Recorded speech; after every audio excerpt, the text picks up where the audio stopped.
தன்னுடைய 75வது வயதில கூட படு சுறுசுறுப்பாக செயல்பட்டு கொண்டிருக்காரு. கோலிவுட்டுடைய சூப்பர் ஸ்டார் அப்படின்னு ரசிகர்களால செல்லமாக அழைக்கப்படுற ரஜினிகாந்த் அவர்கள். இவருடைய லைனப்ப பார்த்து பல டாப் பிரபலங்களுமே மிரண்டு போயிருக்காங்க.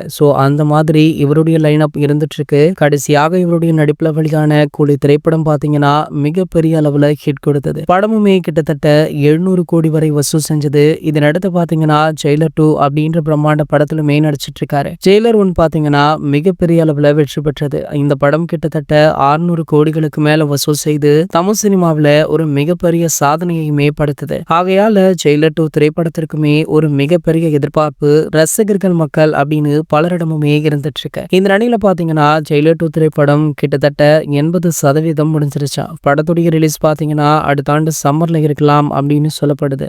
சம்மரை குறிவைத்து இந்த திரைப்படம் ரிலீஸ் ஆனா கண்டிப்பாக தமிழ் சினிமாவுடைய முதல் 1000 கோடி திரைப்படமாக இந்த படம் அமையும் அப்படின்றத சன் பிக்சர்ஸ் கணக்கு போட்டிருக்காங்க. சன் பிக்சர்ஸ் தொடர்ச்சியாகவே பிளாக் பஸ்டர் ஹிட் படங்களை கொடுத்துட்டு இருக்காங்க.